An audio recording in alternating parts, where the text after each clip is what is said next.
Hi ನಮಸ್ತೆ ಎಲ್ಲರಿಗೂ Kannada study hub YouTube ಚಾನಲ್ಗೆ ಸ್ವಾಗತ. ಸೊ ಇವತ್ತಿನ ಸೆಷನ್ ಅಲ್ಲಿ ನಾವೇನ್ ಡಿಸ್ಕಸ್ ಮಾಡೋಣ ಅಂತ ಹೇಳಿದ್ರೆ, ಮುಂಬರ್ತಕ್ಕಂತ ನಿಮ್ಮ ಅಗ್ನಿವೀರ್ ಪರೀಕ್ಷೆಗೆ ಕೇಳಬಹುದಾದಂತಹ ಟಾಪ್ ಮೋಸ್ಟ್ ಪ್ರಮುಖ ಪ್ರಶ್ನೆಗಳನ್ನ ಈ ಒಂದು ಸೆಷನ್ ಅಲ್ಲಿ ನಾವು ಡಿಸ್ಕಸ್ ಮಾಡೋಣ, ಸರಿನಾ?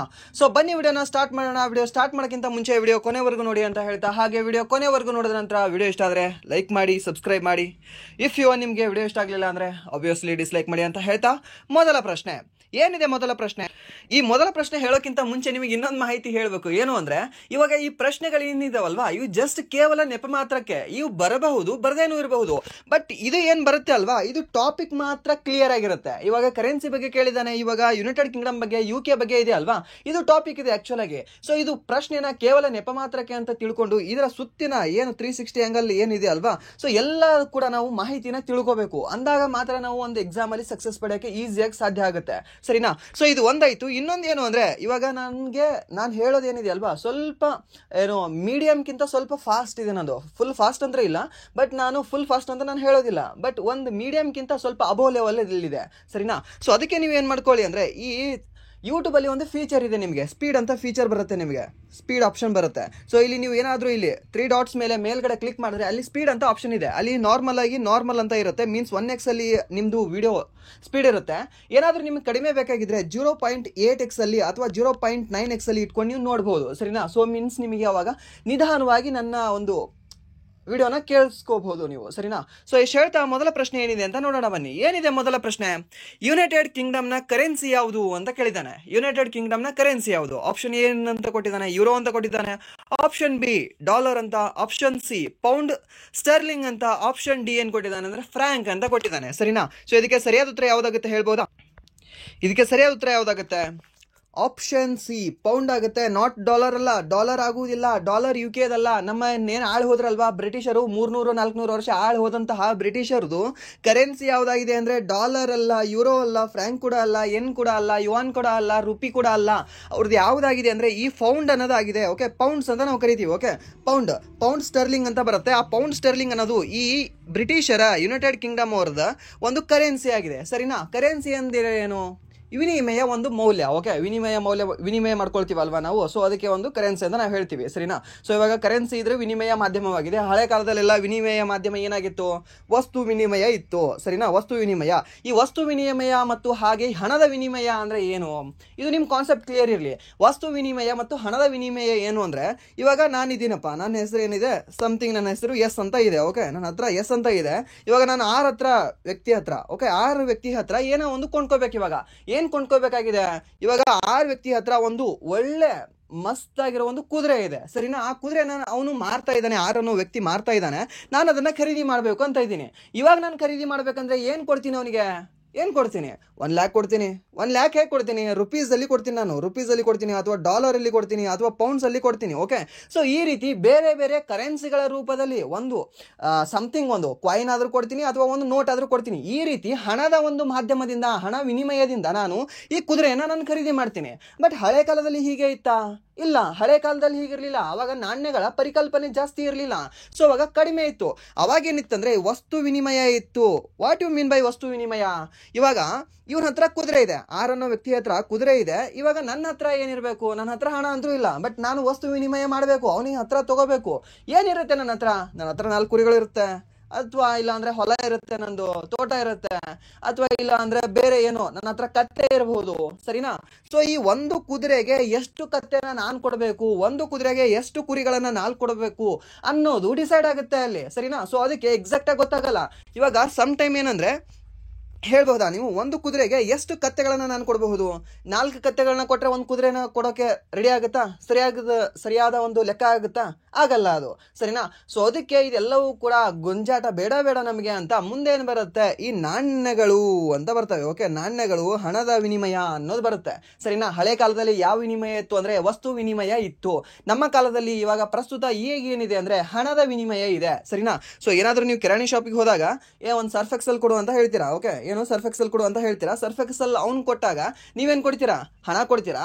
ಅಥವಾ ಏನಾದ್ರೂ ನಿಮ್ಮ ಮನೆಯಲ್ಲಿ ಒಂದು ಸೇರು, ಗೋಧಿ ಅಥವಾ ಜೋಳ ಕೊಡ್ತೀರಾ? ಕೊಡಲ್ಲ. ಬಟ್ ನಿಮ್ಮ ಅಜ್ಜ ಅಜ್ಜಿ ಕೇಳಿ ಅವ್ರ ಟೈಮಲ್ಲಿ ಏನು ಅಂದರೆ ಒಂದು ಗ್ಲಾಸು ಅಥವಾ ಒಂದು ಸೊಲಿಗೆ ಒಂದು ಗಿದ್ದನಿಗೆ, ಸೊ ಆ ಲೆವೆಲಲ್ಲಿ ಇವಾಗ ಜೋಳ ಆದರೂ ಗೋಧಿ ಆದರೂ ರಾಗಿ ಆದರೂ ನವಣೆ ಆದರೂ ಕೊಡ್ತಿದ್ರು. ಅವರಿಗೆ ಎಷ್ಟು ಆ ದುಡ್ಡು ಇರುತ್ತಲ್ವ, ಆ ಮೌಲ್ಯ ಇರುತ್ತಲ್ವ, ಆ ಗೋಧಿಗೆ ಆ ಜೋಳಕ್ಕೆ ಅದಕ್ಕೆ ಸಂಬಂಧಿಸಿದಂತಹ ಕೆಲವು ವಸ್ತುಗಳನ್ನ ಅವ್ರು ಕೊಡ್ತಿದ್ರು. ಸರಿನಾ? ಇದನ್ನು ನಾವೇನಂತ ಹೇಳ್ತೀವಿ, ವಸ್ತು ವಿನಿಮಯ ಅಂತ ಹೇಳ್ತೀವಿ. ಇದು ನಮ್ಮ ಅಜ್ಜ ಅಜ್ಜಿ ಕಾಲದಲ್ಲೇ ಮುಗೀತು. ಸೊ ಇನ್ನು ಹೇಳ್ಬೇಕಂದ್ರೆ 2010ನೇ ಇಸ್ವಿವರೆಗೂ, 2010 ಏನು ಇಸ್ವಿ ಬರುತ್ತಲ್ವಾ, ಇಲ್ಲಿವರೆಗೂ ವಸ್ತು ವಿನಿಮಯ ಇತ್ತು ನಮ್ಮ ಇಂಡಿಯಾದಲ್ಲಿ ಸ್ಟಿಲ್. ಯಾಕಂದರೆ ಹಳೆ ತಲೆಗಳು ಇನ್ನೂ ಇದ್ವು. ಹಳೆ ತಲೆಗಳು ಮೀನ್ಸ್ ಹಳೆ ಎಲ್ಲ ಶಾಪ್ಗಳಲ್ಲೆಲ್ಲವೂ ಕೂಡ ತಗೋತಿದ್ರು. ಇವಾಗೆಲ್ಲ ಬಿಟ್ಟಿದ್ದಾರೆ. ಸರಿನಾ? ಸೊ ನಾವು ಕೂಡ ಮಾಡಿದ್ದೀವಿ ಅನ್ಸುತ್ತೆ, ಇವಾಗ ನಾನು ಮಾಡಿದ್ದೇನೆ. ಸರಿನಾ? ಸೊ ಇಲ್ಲಿ ಏನಿದೆ, ಇವಾಗ ಕರೆನ್ಸಿನ ಬಿಟ್ಟಾಕ್ಬಿಡಿ, ಯಾವುದು ಸಾರಿ ವಿನಿಮಯನ ಬಿಟ್ಟಾಕ್ಬಿಡಿ. ಇಲ್ಲೇನಿದೆ ಅಂದರೆ ಪೌಂಡ್ ಸ್ಟೆರ್ಲಿಂಗ್ ಅನ್ನೋದು ಈ ಯುನೈಟೆಡ್ ಕಿಂಗ್ಡಮ್ನ ಕರೆನ್ಸಿ ಆಗಿದೆ. ಓಕೆ, ಒಪ್ಕೊಳ್ಳೋಣ. ಆ್ಯಂಡ್ ದೆನ್ ಹಾಗಾದರೆ ಈ ಡಾಲರ್ ಅನ್ನೋದು ಯಾವುದರ ಕರೆನ್ಸಿ ಆಗಿದೆ? ಡಾಲರ್ ಅನ್ನೋದು ಬೇಕಲ್ವಾ, ಕೇಳ್ಬಹುದಲ್ವಾ, ಡಾಲರ್ ಯಾವ ದೇಶದ ಕರೆನ್ಸಿ ಆಗಿದೆ ಅಂತ. ಸೊ ಫೇಮಸ್ ಆಗಿರುವ ದೇಶ ಯಾವುದು ಅಂದರೆ USA, United States of America ಅಂತ ನಾವು ಕರಿತೀವಿ. ಆ ಯುನೈಟೆಡ್ ಸ್ಟೇಟ್ಸ್ ಆಫ್ ಅಮೇರಿಕಾದ ಕರೆನ್ಸಿ ಯಾವುದು ಅಂದರೆ ಈ ಡಾಲರ್ ಕಂಡುಬರುತ್ತೆ ನಮಗೆ. ಯಾವುದು? ಡಾಲರ್ ಅನ್ನೋದು. ಸರಿನಾ? ಹಾಗೆ ಕೆನಡಾ ಕಂಡುಬರುತ್ತೆ ನಿಮಗೆ. ಯಾವುದು? ಕೆನಡಾ.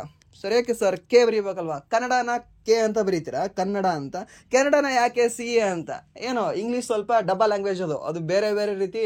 ಒಂದು ರೀತಿ ಹೇಗೆ ಅಂದರೆ ಮಣ್ಮುಖ ಅಂತಾರ, ಅವಾಗ ಅದರದ್ದು ಮುಖ ಬಾಲ ಬದಲಾಯಿಸ್ತಾ ಇರ್ತದೆ ಅದು. ಸರಿನಾ?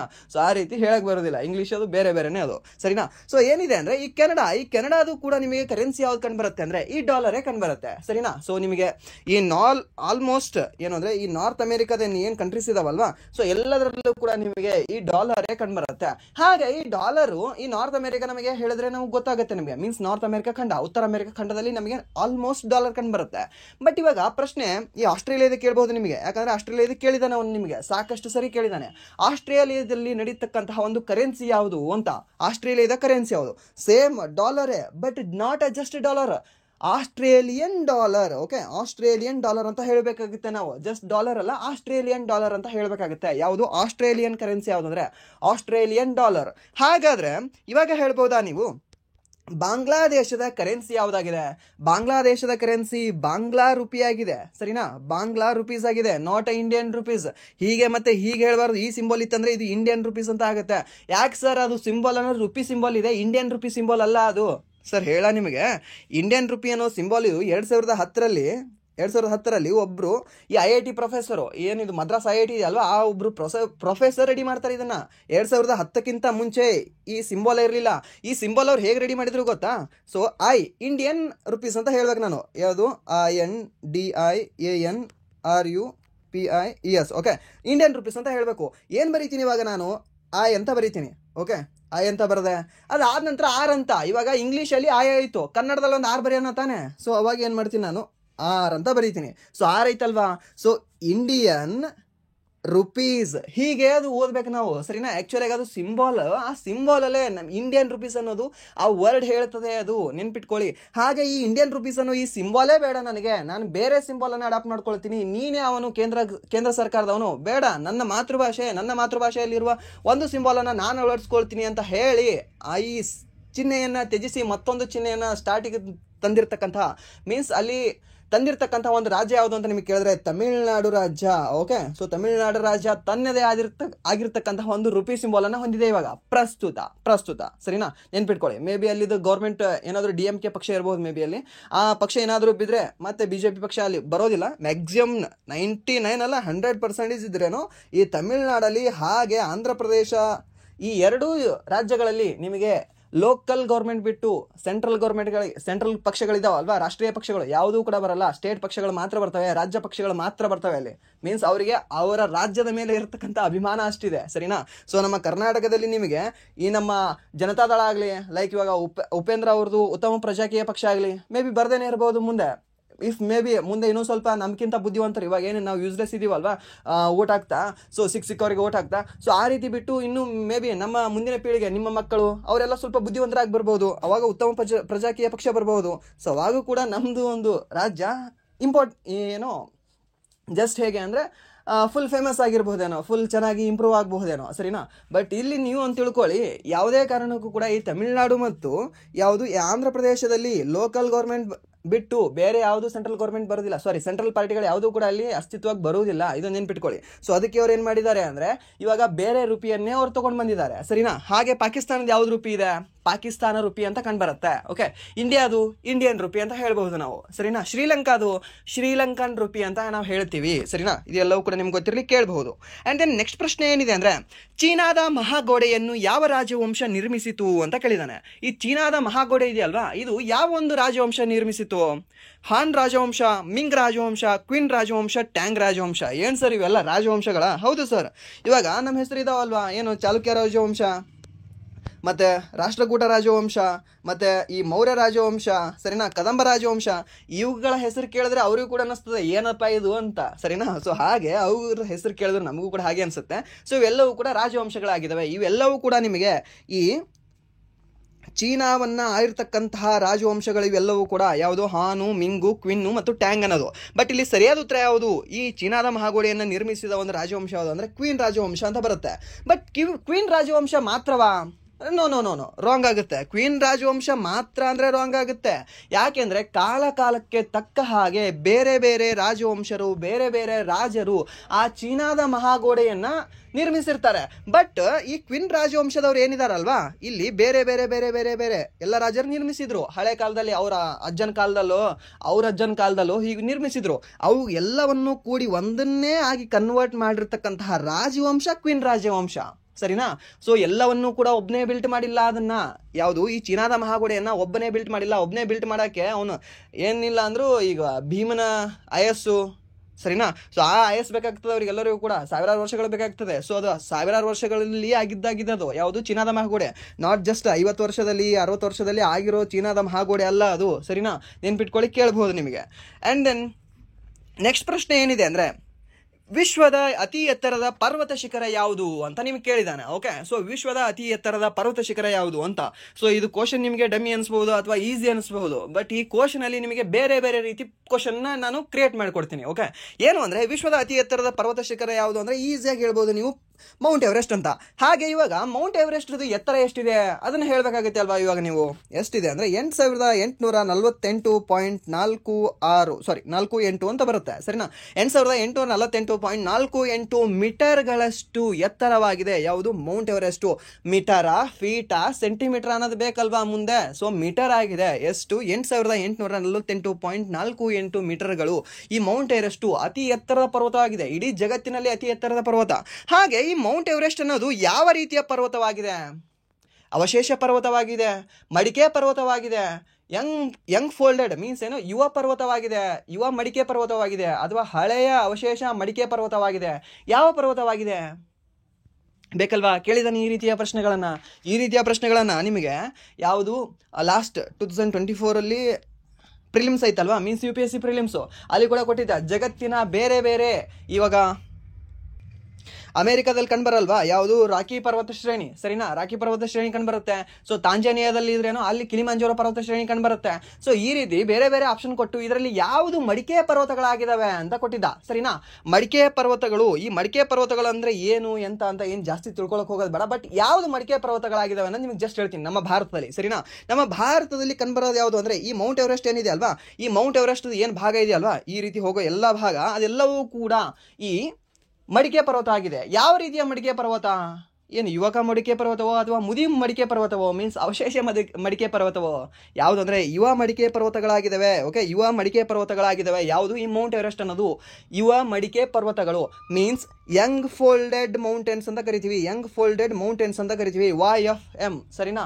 ಸೊ ನೆನ್ಪಿಟ್ಕೊಳ್ಳಿ, ಕೇಳಬಹುದು ನಿಮಗೆ.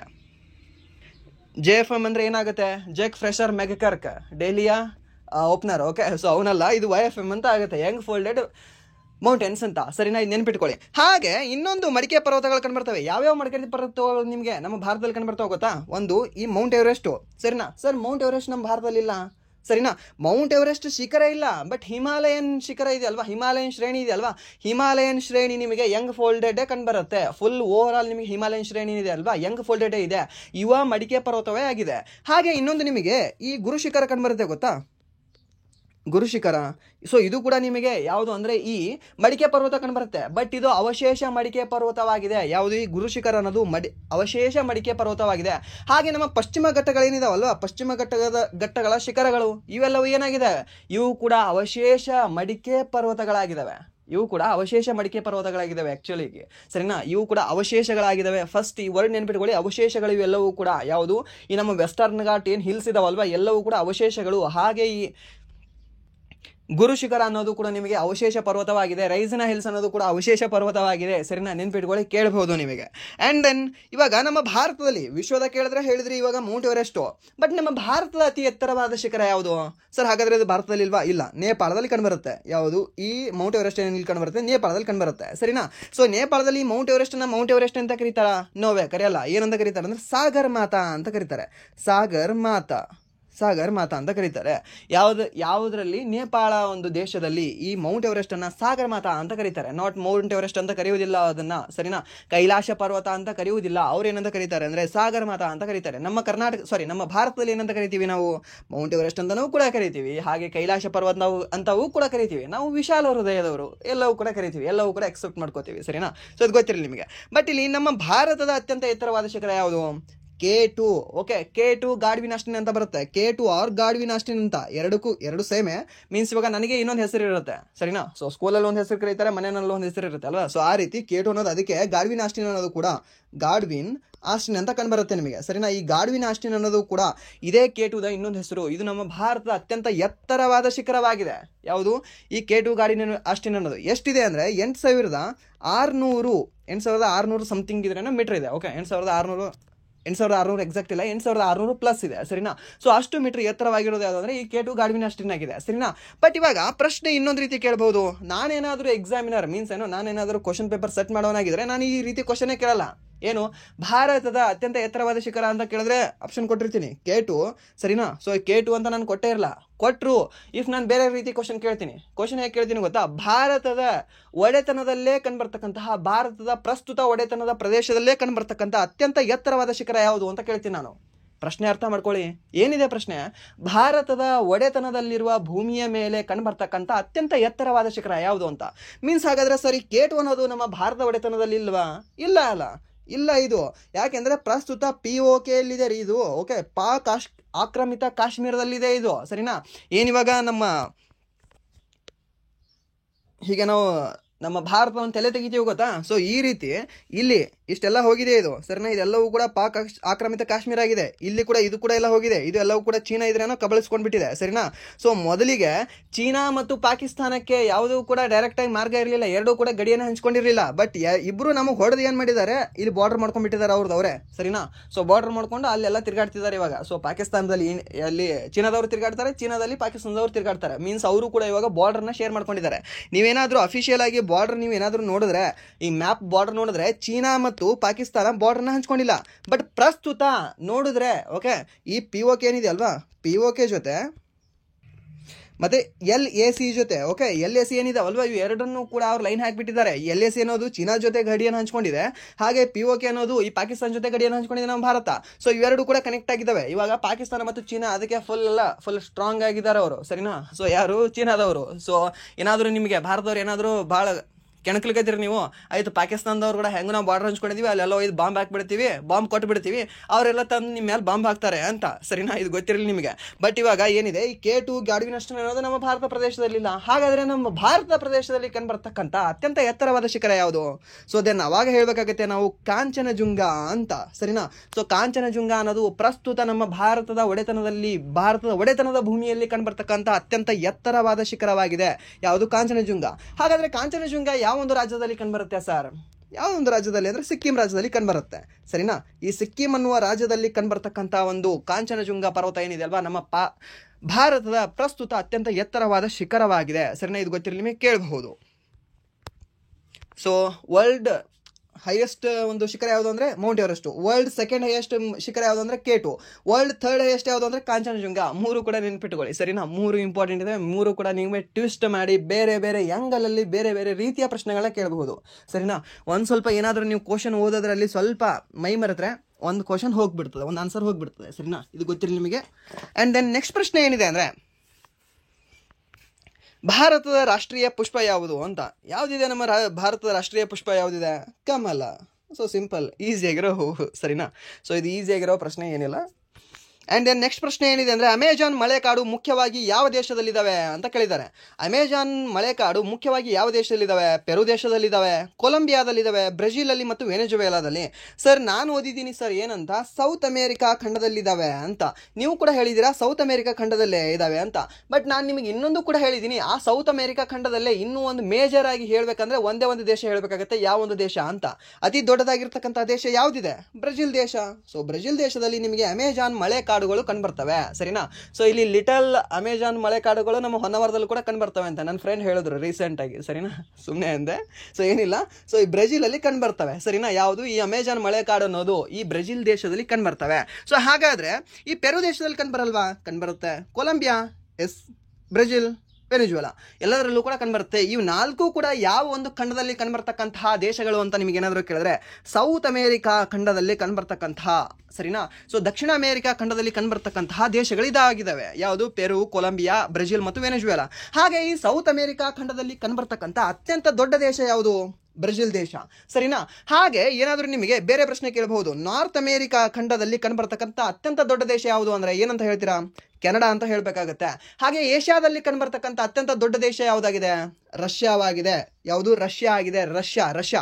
ಹಾಗೆ ಯುರೋಪ್ ಖಂಡದಲ್ಲಿ ಕಂಡುಬರ್ತಕ್ಕಂಥ ಅತ್ಯಂತ ದೊಡ್ಡ ದೇಶ ಯಾವುದು? ಯುಕ್ರೇನ್. ಯು ಫಾರ್ ಯುರೇನ್, ಯಾವುದು? ಯುರೋಪ್. ಹಾಗೆ ಯು ಫಾರ್ ಉಕ್ರೇನ್ ಅಂತ ಹೇಳಬೇಕಾಗತ್ತೆ ನೀವು, ಸರಿನಾ? ನೆನ್ಪಿಟ್ಕೊಳ್ಳಿ, ಕೇಳಬಹುದು ನಿಮಗೆ. ಆ್ಯಂಡ್ ದೆನ್ ಈ ಆಸ್ಟ್ರೇಲಿಯಾ ಖಂಡದಲ್ಲಿ ಆಬ್ವಿಯಸ್ಲಿ ಆಸ್ಟ್ರೇಲಿಯಾ ದೇಶನೇ ಆಸ್ಟ್ರೇಲಿಯಾ ಖಂಡದಲ್ಲಿ ಕಂಡುಬರುತ್ತೆ. ಫುಲ್ ಇಡೀ ಆಸ್ಟ್ರೇಲಿಯಾ ಖಂಡವನ್ನು ಆಸ್ಟ್ರೇಲಿಯಾ ದೇಶನೇ ಸುತ್ತೋರ್ಕೊಂಡ್ಬಿಟ್ಟಿದೆ, ಸರಿನಾ?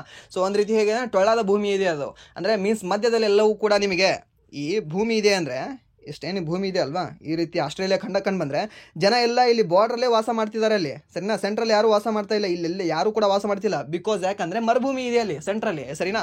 ಸೊ ಇಲ್ಲಿ ಸೈಡ್ಗೆಲ್ಲ ಕೂಡ ನಿಮಗೆ ಕೋಸ್ಟಲ್ ರೀಸನ್ ಇರುತ್ತೆ. ಸೊ ಅಲ್ಲಿ ಎಲ್ಲ ಕೂಡ ಹಸಿರಾಗಿರುತ್ತೆ ಅಂತ ಎಲ್ಲರೂ ಕೂಡ ಬಾರ್ಡ್ರಲ್ಲೇ ವಾಸ ಮಾಡ್ತಾ ಇದ್ದಾರೆ, ಸರಿನಾ? ಇದು ಗೊತ್ತಿರಬೇಕು ನಿಮಗೆ, ಕೇಳಬಹುದು. ಆ್ಯಂಡ್ ದೆನ್ ನೆಕ್ಸ್ಟ್ ಪ್ರಶ್ನೆ ಏನಿದೆ ಅಂದರೆ ಚೀನಾದ ರಾಜಧಾನಿ ಯಾವುದು ಅಂತ ಕೇಳಿದಾನೆ. ಸೊ ಚೀನಾದ ರಾಜಧಾನಿ ಯಾವುದಾಗಿದೆ? ಶಾಂಘೈ, ಹಾಂಗ್ಕಾಂಗ್, ಬೀಜಿಂಗ್ ಮತ್ತು ಗುವಾಂಗ್ ಜೌ ಅಂತ ಕೊಟ್ಟಿದ್ದಾನೆ. ಸೊ ಇದಕ್ಕೆ ಸರಿಯಾದ ಉತ್ತರ ಯಾವುದಾಗುತ್ತೆ? ಚೀನಾದ ರಾಜಧಾನಿ ಬೀಜಿಂಗ್ ಆಗುತ್ತೆ. ರಷ್ಯಾದ ರಾಜಧಾನಿ ಮಾಸ್ಕೋ ಆಗುತ್ತೆ.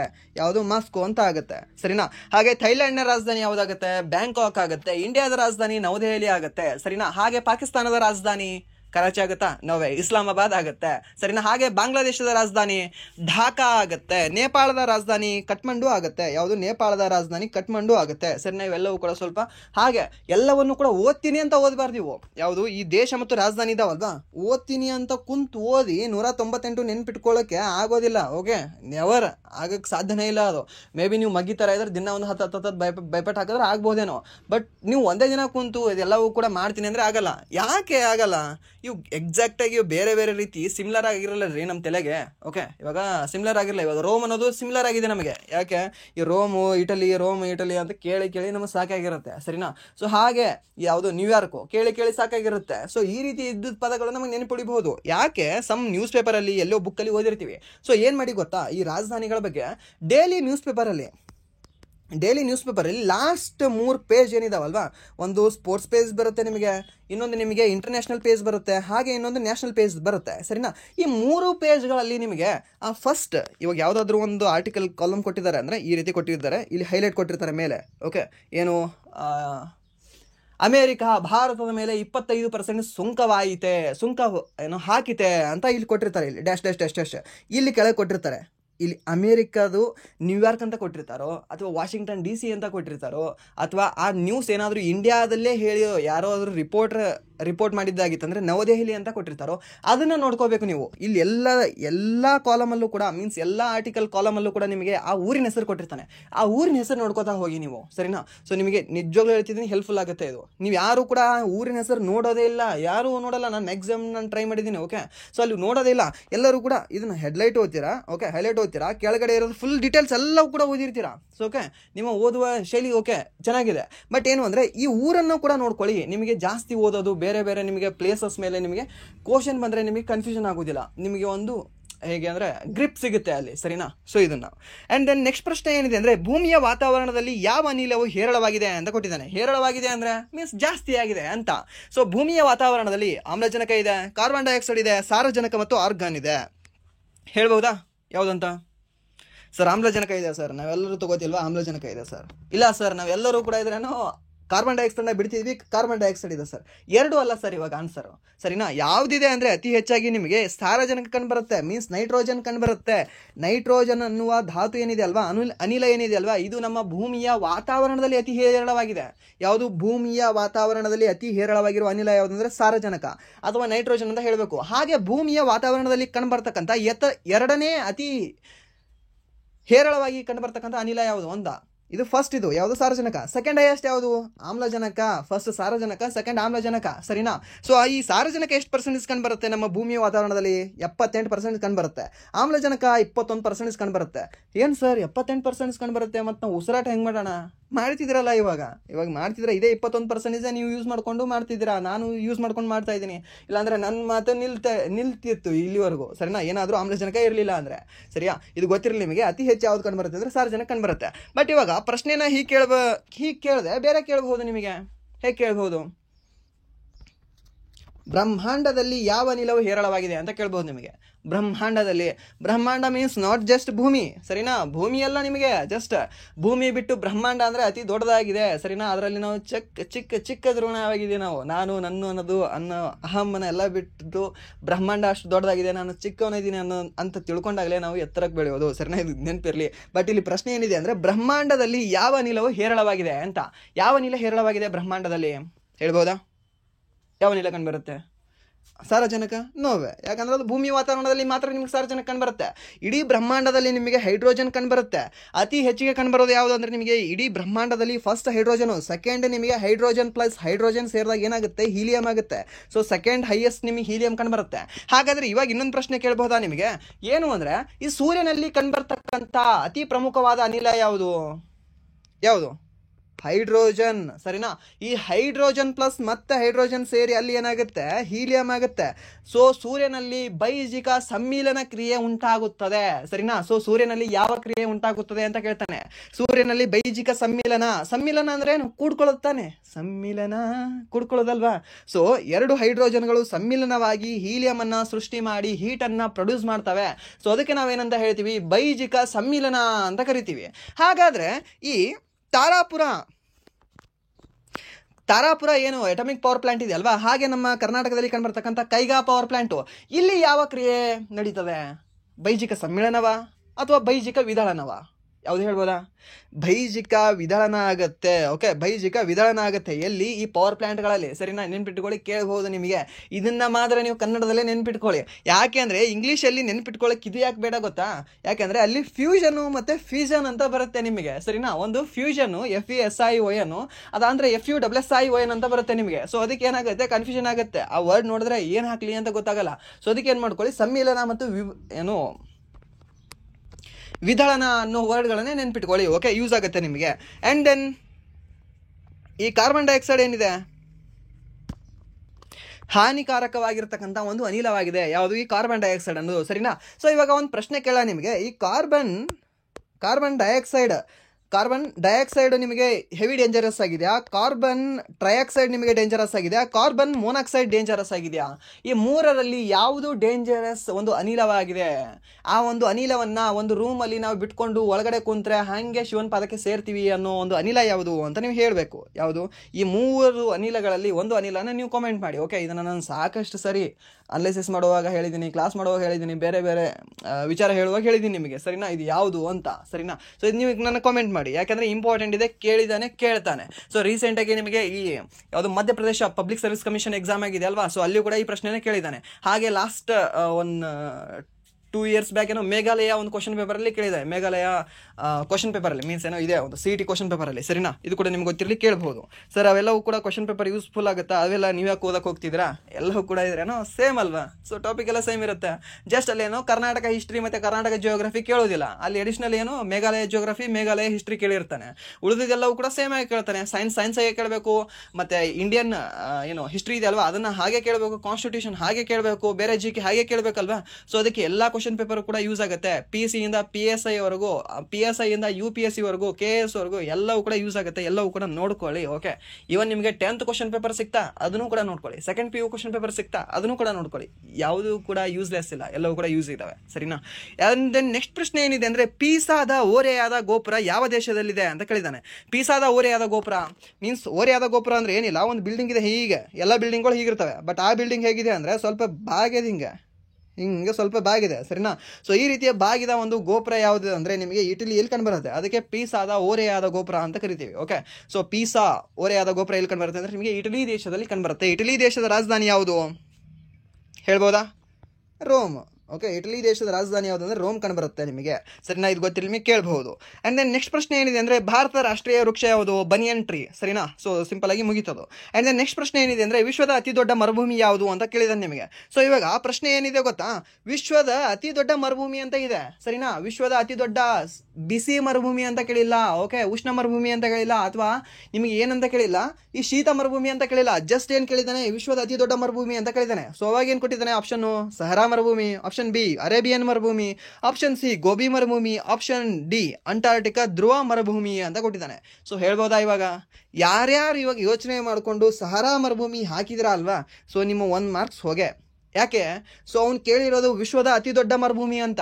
ವಿಶ್ವದ ಅತಿ ದೊಡ್ಡ ಮರುಭೂಮಿ ಬಂದ್ಬಿಟ್ಟು ನಿಮಗೆ ಅಂಟಾರ್ಟಿಕಾ ಧ್ರುವ ಮರುಭೂಮಿ ಬರುತ್ತೆ ನಿಮಗೆ. ಸರಿನಾ? ಅಂಟಾರ್ಟಿಕಾ ಧ್ರುವ ಮರುಭೂಮಿ ಅನ್ನೋದು ಏನಿದೆ ಅಲ್ವಾ, ಅಂಟಾರ್ಟಿಕಾ ಮರುಭೂಮಿ, ಇದು ಅತ್ಯಂತ ದೊಡ್ಡದಾದ ಮರುಭೂಮಿ ಆಗಿದೆ. ಬಟ್ ಇದು ಏನಾಗಿದೆ? ಶೀತ ಮರುಭೂಮಿ ಆಗಿದೆ. ಸರಿನಾ? ಶೀತ ಮರುಭೂಮಿ ಆಗಿದೆ. ಬಟ್ ಏನಾದರೂ ಅವ್ನು ನಿಮಗೆ ಶೀತ ಮರುಭೂಮಿಯಲ್ಲಿ ಅತಿ ದೊಡ್ಡದು ಯಾವುದು ಅಂತ ಕೇಳಿದ್ರು ಕೂಡ ಇದೇ ಆನ್ಸರ್ ನಿಮಗೆ. ಬಟ್ ಏನಾದರೂ ಶೀತ ಉಷ್ಣ ಏನೂ ಕೊಟ್ಟಿರಲಿಲ್ಲ ಅಂದ್ರೂ ಕೂಡ ನಿಮಗೆ ಇದೇ ಆನ್ಸರ್ ಆಗುತ್ತೆ, ಯಾವುದು? ಅಂಟಾರ್ಟಿಕಾ ಧ್ರುವ ಮರುಭೂಮಿ ಅಂತ. ಬಟ್ ಇವಾಗ ಆಪ್ಷನ್ ಎ ಆಗಬೇಕು ಅಂದ್ರೆ ಏನಾಗಿರ್ಬೇಕಾಗಿತ್ತು? ವಿಶ್ವದ ಅತಿ ದೊಡ್ಡ ಉಷ್ಣ ಮರುಭೂಮಿ ಯಾವುದು ಅಂತ ಕೇಳಬೇಕಾಗಿತ್ತು ನಿಮಗೆ. ಯಾವುದು? ವಿಶ್ವದ ಅತಿ ದೊಡ್ಡ ಉಷ್ಣ ಮರುಭೂಮಿ ಅಂತ. ಉಷ್ಣ ಮರುಭೂಮಿ ಅಂದಾಗ ಮಾತ್ರ ನಿಮಗೆ ಸಹರಾ ಬರ್ತಿತ್ತು. ಸಹರಾ ಆಗುತ್ತೆ. ಸರಿನಾ? ಈ ಸಹರಾ ಎಲ್ಲಿ ಕಂಡು ಬರುತ್ತೆ ನಿಮಗೆ? ಆಫ್ರಿಕಾ ಖಂಡದಲ್ಲಿ ಕಂಡು ಬರುತ್ತೆ. ಸರಿನಾ? ಈ ಅಂಟಾರ್ಟಿಕಾ ಧ್ರುವ ಮರುಭೂಮಿ ಅಂಟಾರ್ಟಿಕಾ ಖಂಡದಲ್ಲಿ ಕಂಡು ಬರುತ್ತೆ.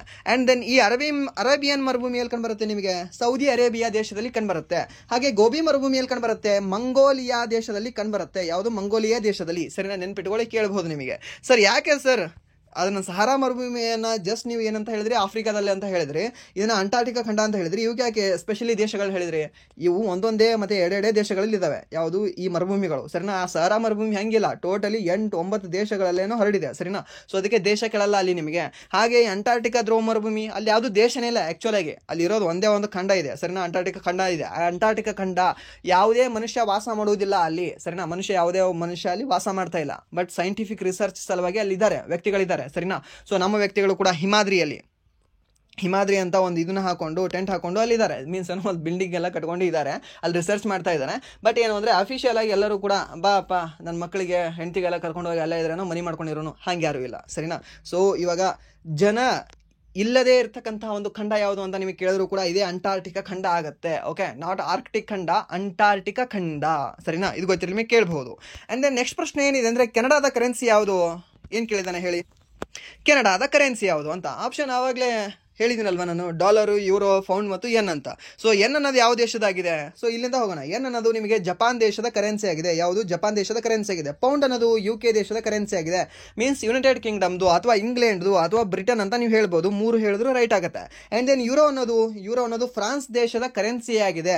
ಆ್ಯಂಡ್ ದೆನ್ ಡಾಲರ್ ಅನ್ನೋದು USA, ಕೆನಡಾ, ಮೆಕ್ಸಿಕೋ ದೇಶಗಳ ಒಂದು ಕರೆನ್ಸಿ ಆಗಿದೆ. ಯಾವುದು? ಡಾಲರ್ ಅನ್ನೋದು. ಸರಿನಾ? ಸೊ ಇದಕ್ಕೆ ಸರಿಯಾದ ಉತ್ತರ ಯಾವುದಾಗುತ್ತೆ? ಆಪ್ಷನ್. ಆ್ಯಂಡ್ ದೆನ್ ನೆಕ್ಸ್ಟ್ ಪ್ರಶ್ನೆ ಏನಿದೆ ಅಂದರೆ, ಕೊಲೆಸಿಯಂ ಯಾವ ನಗರದಲ್ಲಿದೆ ಅಂತ ಕೇಳಿದ್ದಾನೆ. ಸೊ ಕೊಲೆಸಿಯಂ ಅನ್ನೋದು ಯಾವೊಂದು ನಗರದಲ್ಲಿ ಕಂಡುಬರುತ್ತೆ?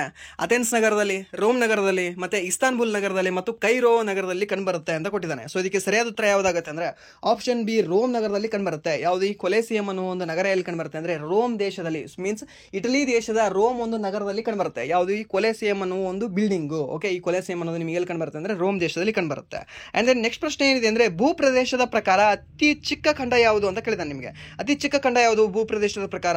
ಯುರೋಪು, ಅಂಟಾರ್ಟಿಕಾ, ಆಸ್ಟ್ರೇಲಿಯಾ ಮತ್ತು ದಕ್ಷಿಣ ಅಮೆರಿಕಾ. ಸೊ ಅತ್ಯಂತ ದೊಡ್ಡ ಖಂಡ ನಿಮ್ಗೆ ಹೇಳಿದೆ ಯಾವುದು? ಏಷ್ಯಾ ಅಂತ. ಹಾಗೆ ಅತ್ಯಂತ ಚಿಕ್ಕ ಖಂಡ ಕೂಡ ಹೇಳಿದ್ದೆ ನಾನು ನಿಮಗೆ, ಯಾವುದು? ಆಸ್ಟ್ರೇಲಿಯಾ ಅಂತ. ಸೊ ಮುಗೀತು, ಆಸ್ಟ್ರೇಲಿಯಾ ಅತ್ಯಂತ ಚಿಕ್ಕ ಖಂಡವಾಗಿದೆ. ಹಾಗೆ ಎರಡನೇ ಅತ್ಯಂತ ದೊಡ್ಡ ಖಂಡ ಯಾವುದು? ಎರಡನೇ ಅತ್ಯಂತ ದೊಡ್ಡ ಖಂಡ ಬಂದ್ಬಿಟ್ಟು ನಿಮಗೆ ಆಫ್ರಿಕಾ ಬರುತ್ತೆ, ಸರಿನಾ. ಫಸ್ಟ್ ನಿಮಗೆ ಏಷ್ಯಾ, ಸೆಕೆಂಡ್ ನಿಮಗೆ ಆಫ್ರಿಕಾ ಕಂಡು ಬರುತ್ತೆ, ಥರ್ಡ್ ನಿಮಗೆ ನಾರ್ತ್ ಅಮೆರಿಕಾ ಕಂಡು ಬರುತ್ತೆ, ಫೋರ್ತ್ ನಿಮಗೆ ಸೌತ್ ಅಮೆರಿಕಾ ಖಂಡ ಕಂಡು ಬರುತ್ತೆ, ಹಾಗೆ ಫಿಫ್ತ್ ನಿಮಗೆ ಯಾವ್ದು ಕಂಡು ಬರುತ್ತೆ ಅಂದರೆ ಈ ಅಂಟಾರ್ಟಿಕಾ ಖಂಡ ಕಂಡು ಬರುತ್ತೆ. ಆ್ಯಂಡ್ ದೆನ್ ಸಿಕ್ಸ್ತ್ ಯಾವ್ದು ಕಂಡು ಬರುತ್ತೆ ಅಂದರೆ ನಿಮಗೆ ಯುರೋಪ್ ಖಂಡ ಕಂಡು ಬರುತ್ತೆ. ಯುರೋಪ್ ಆದ ನಂತರ ನಿಮಗೆ ಈ ಆಸ್ಟ್ರೇಲಿಯಾ ಖಂಡ ಕಂಡು ಬರುತ್ತೆ, ಸರಿನಾ. ಇದು ನೆನ್ಪಿಟ್ಕೊಳ್ಳಿ, ಕೇಳಬಹುದು ನಿಮಗೆ. ಹಾಗೆ ಅತಿ ಹೆಚ್ಚು ಜನಸಂಖ್ಯೆ ಕಂಡು ಬರ್ತಕ್ಕಂಥ ಒಂದು ಖಂಡ ಯಾವುದು ನಿಮಗೆ ಭೂಪ್ರದೇಶದಲ್ಲಿ ಅಲ್ಲ, ಇದು ಅತಿ ಹೆಚ್ಚು ಜನಸಂಖ್ಯೆಯಲ್ಲಿ ಅತಿ ದೊಡ್ಡದು ಯಾವುದು ನಿಮಗೆ? ಸೊ ಅಗೇನ್ ನಿಮಗೆ ಏಷ್ಯಾ ಕಂಡು ಬರುತ್ತೆ, ಸರಿನಾ. ಇದು ಗೊತ್ತಿರಲಿ ನಿಮಗೆ ಕೇಳ್ಬೋದು. ಹಾಗೆ ಈ ಜನಸಂಖ್ಯೆಯ ಪ್ರಕಾರ ಅತ್ಯಂತ ಚಿಕ್ಕ ಖಂಡ ಯಾವುದು ಹೇಳ್ಬೋದಾ? ಅವಾಗ ನಿಮಗೆ ಅಂಟಾರ್ಟಿಕಾ ಅಂತ ಹೇಳಬೇಕು, ಯಾಕಂದರೆ ಮನುಷ್ಯರೇ ವಾಸ ಮಾಡ್ತಾ ಇಲ್ಲ ಅಲ್ವಾ ಅಲ್ಲಿ. ಸೊ ಮನುಷ್ಯರು ವಾಸ ಮಾಡ್ತಾ ಇಲ್ಲ ಅಂತ ನಿಮಗೆ ಆಲ್ರೆಡಿ ಹೇಳಿದ್ದೀನಿ ನಾನು. ಸೊ ಮನುಷ್ಯರು ವಾಸ ಮಾಡ್ತಿಲ್ಲ ಅಂದರೆ ಅತಿ ಕಡಿಮೆ ಜನಸಂಖ್ಯೆ ಇರೋದು ಅದೇ ದೇಶ ಆಗಿರ್ಬೇಕು ತಾನೆ. ಸೊ ಇಫ್ ಇವನ್ ಅದನ್ನು ಕೊಟ್ಟಿರಲಿಲ್ಲ ಅಂದರೆ ಏನಂತ ಹಾಕಬೇಕಾಗುತ್ತೆ? ಆಸ್ಟ್ರೇಲಿಯಾ ದೇಶ ಅಂತ ಹಾಕಬೇಕಾಗುತ್ತೆ, ಸರಿನಾ. ಅಂಟಾರ್ಟಿಕಾ ಕೊಟ್ಟಿರಲಿಲ್ಲ ಅಂದರೆ ಆಸ್ಟ್ರೇಲಿಯಾ ಆಗುತ್ತೆ ಅದಕ್ಕೆ ಸರಿಯಾದ ಉತ್ತರ. ಸರಿಯಾದ ಗೊತ್ತಿರಲಿ ನಿಮಗೆ ಕೇಳಬಹುದು. ಆ್ಯಂಡ್ ದೆನ್ ಯಾವುದೇ ಕಾರಣಕ್ಕೂ ಕೂಡ ನಿಮಗೆ ಕಡಿಮೆ ಅಂದಾಗ ಏಷ್ಯಾ ಮತ್ತು ಈ ಆಫ್ರಿಕಾ ಖಂಡಗಳು ಬರುವುದೇ ಇಲ್ಲ, ನೆನ್ಪಿಟ್ಕೊಳ್ಳಿ, ಸರಿನಾ. ಯಾಕಂದರೆ ಹೈಯೆಸ್ಟ್ ಇದಾವೆ ಅಲ್ಲಿ. ಆ್ಯಂಡ್ ದೆನ್ ನೆಕ್ಸ್ಟ್ ಪ್ರಶ್ನೆ ಏನಿದೆ ಅಂದರೆ ಭಾರತದ ರಾಷ್ಟ್ರೀಯ ಪಕ್ಷಿ ಯಾವುದು ಅಂತ ಕೇಳಿದ್ದಾನೆ ನಿಮಗೆ. ಭಾರತದ ರಾಷ್ಟ್ರೀಯ ಪಕ್ಷಿ ಯಾವುದು ಅಂದರೆ ಪಾರಿವಾಳ, ಗಿಳಿ, ನವಿಲು ಮತ್ತು ಕಾಗೆ ಅಂತ ಕೊಟ್ಟಿದ್ದಾನೆ. ಸೊ ಇದಕ್ಕೆ ಸರಿಯಾದ ಉತ್ತರ ಯಾವುದಾಗುತ್ತೆ ಅಂದರೆ ಆಪ್ಷನ್ ಸಿ, ನವಿಲು ಇದಕ್ಕೆ ಸರಿಯಾದ ಉತ್ತರ ಆಗುತ್ತೆ, ಸರಿನಾ. ಸೊ ಭಾರತದ ರಾಷ್ಟ್ರೀಯ ಪಕ್ಷಿ ಯಾವುದಾಗಿದೆ ಅಂದರೆ ನವಿಲು ಅನ್ನೋದು ಭಾರತದ ರಾಷ್ಟ್ರೀಯ ಪಕ್ಷಿ ಆಗಿದೆ. ಆ್ಯಂಡ್ ದೆನ್ ನೆಕ್ಸ್ಟ್ ಪ್ರಶ್ನೆ ಏನಿದೆ ಅಂದರೆ ಮೃತ ಸಮುದ್ರವು ಯಾವ ಎರಡು ದೇಶಗಳ ನಡುವೆ ಇದೆ ಅಂತ ಕೇಳಿದ್ದಾನೆ. ಮೃತ ಸಮುದ್ರವು ಡೆಡ್ ಸಿ ಯಾವ ಎರಡು ದೇಶಗಳ ನಡುವೆ ಕಂಡು ಬರುತ್ತೆ ನಿಮಗೆ?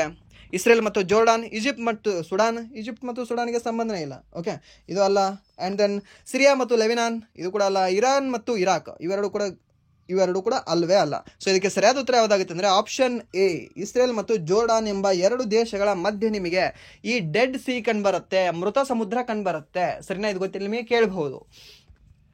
ಆ್ಯಂಡ್ ದೆನ್ ನೆಕ್ಸ್ಟ್ ಪ್ರಶ್ನೆ ಏನಿದೆ ಅಂದರೆ ರಷ್ಯಾದ ರಾಜಧಾನಿ ಯಾವುದಿದೆ ಅಂತ ಕೇಳಿದ್ದಾನೆ. ಸೊ ರಷ್ಯಾದ ರಾಜಧಾನಿ ಯಾವುದಾಗಿದೆ? ಸೆಂಟ್ ಪೀಟರ್ಸ್ಬರ್ಗ್, ಕೈವ್, ಮಾಸ್ಕೋ ಮತ್ತು ಮಿನ್ಸ್ಕ್ ಅಂತ ಕೊಟ್ಟಿದ್ದಾನೆ.